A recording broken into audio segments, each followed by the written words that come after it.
Hello hello हजुर नमस्ते है सबैजनालाई हाम्रो सुन्तलाबारीबाट के छ आराम सन्चै हुनुहुन्छ होला सबैजना है। यो चाहिँ हाम्रो सुन्तलाबारी पोहोर साल जस्तो राम्रो फलेको रहन्छ। यसपालि चाहिँ पोहोर साल त ह्यान्डसम ब्युटिफुल एकदम राम्रो थियो हैन, ठुलो हैन। यसपालि लुरे कालो है अनि सानो फलेको छ के भनाइको तात्पर्य यसपालि चाहिँ दाना सानो छ के हाम्रो सुन्तलाबारीमा। अनि गाउँघर छोडेको पनि धेरै वर्ष भइसक्यो। स्याहार सुसार छैन अनि सुन्तलाको राम्रो ख्याल छैन। यसलाई राम्रोसँग स्याहार सुसार गर्ने भने चाहिँ केयर गर्ने भने चाहिँ पक्कै पनि राम्रो दाना दिन्थ्यो होला है। अब यसपालि चाहिँ खासै राम्रो फलेको छैन र पनि यतिको मान्नै पर्छ। अब पुरै जङ्गल भइसकेको छ बारीमा, रुखी बिरुवा बढेको छ अनि घाँसहरू उस्तै छ। सुन्तलालाई धेरै डिस्टर्ब गरिरहेको छ यसले है। हाम्रो चाहिँ यो सुन्तलाबारी सबै तलदेखि माथिसम्म धेरै बुटा छन्। हुन्छ टिपन गर्दाखेरि पनि धेरै नै हुन्छ सुन्तला चाहिँ। यसपालि नभए पनि पोहोर साल चाहिँ राम्रै आएको थियो। यो चाहिँ हाम्रो सुन्तला अनि धेरैजनाले मगाउनु भएको छ काठमाडौँ पोखरादेखि। अब यति टाढादेखि कसरी पठाउनु सुन्तला है। सबैजना यहाँ आउनु भएदेखि रुखबाट टिपेर ताजा रुखबाट टिपेर मस्त जति खान सकिन्थ्यो पाइन्थ्यो है। पठाउन चाहिँ धेरै मुस्किल। बरु यसो गर्नु न सबैजनाले है, हेलिकप्टर पठाइदिनु, म सबैजनालाई 10 किलो सबैको घरमा पुर्याइदिन्छु नि टिपेर है। हाम्रो सुन्तला चाहिँ यस्तो छ, राम्रै छ। अनि हाम्रो त्यो पारीको गाउँ देख्नुभयो कि है। हो त्यो तलको गाउँ छ नि, हो यो तलको गाउँ डडुवा भन्छ, पिडीखोला डडुवा, जहाँ अर्जुन भुसाल हुनुहुन्छ नि। यो भुसाल गाउँ हो है। अर्जुन भुसाल जन्मिएको गाउँ चाहिँ यो नै हो है हजुर। यो चाहिँ हाम्रो पिडीखोला डडुवा यता माथि यो चाहिँ भोरले है। भोरले अनि कुन गाउँ छ है, यहाँ त धेरै गाउँहरू छन्, मैले खासै जान्दिनँ। यता यो गाउँलाई चाहिँ सालबुटा भन्छ होइन, यसलाई चाहिँ सालबुटा भन्छ।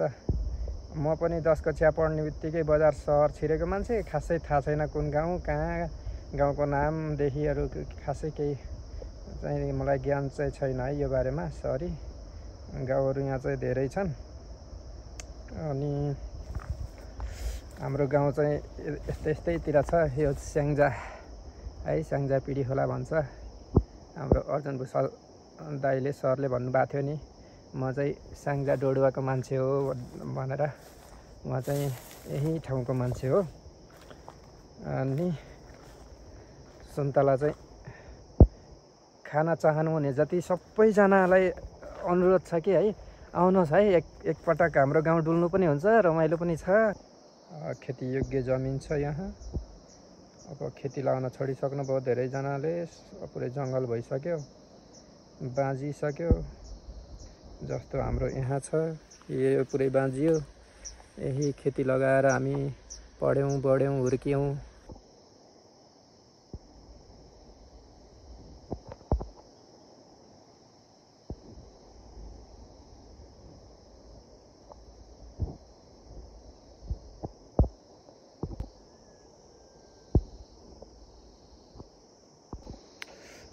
यही हो है हाम्रो सुन्तलाबारी चाहिँ, यही हो। सुन्तलाको बगान छ तर खेतीपाती केही गरेको छैन। अब सबै गर्न छोडिसक्यो। सबै सहर बजारतिर छिरेपछि केही मिसै नहुने, कहिलेकाहीँ आयो यसो फाँडफुँड गर्यो, सुन्तलाको फेदमा हालिदियो जङ्गलहरू, अनि त्यसपछि लाग्यो फेरि आफ्नो बाटो। त्यो गरी यत्तिको अलिअलि फलेको छ बिचरा।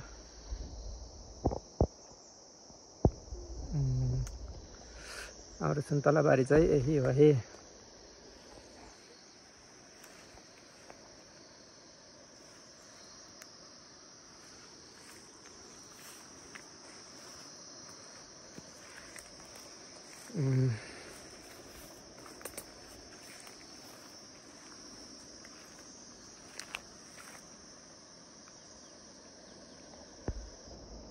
पिँढी खोला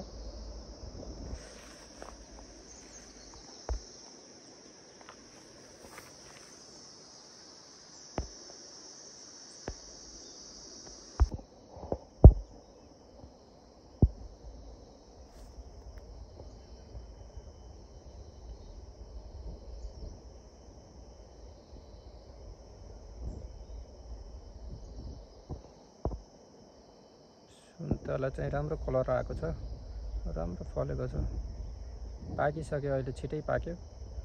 पोहोरपरा र मङ्सिरको आधाउधीमा पाक्थ्यो, अहिले कार्तिकमै पाक्यो सुन्तला चाहिँ।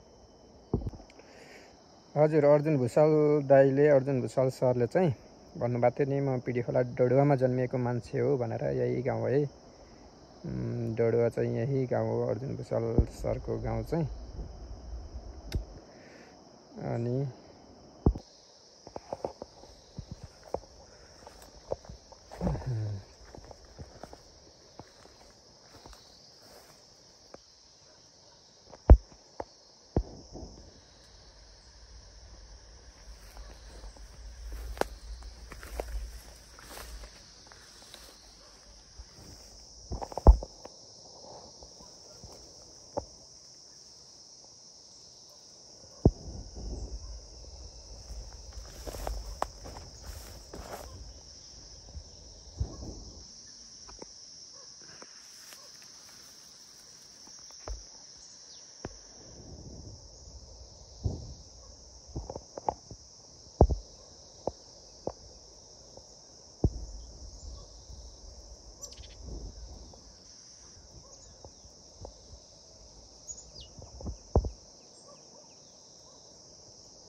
यो चाहिँ अमिलो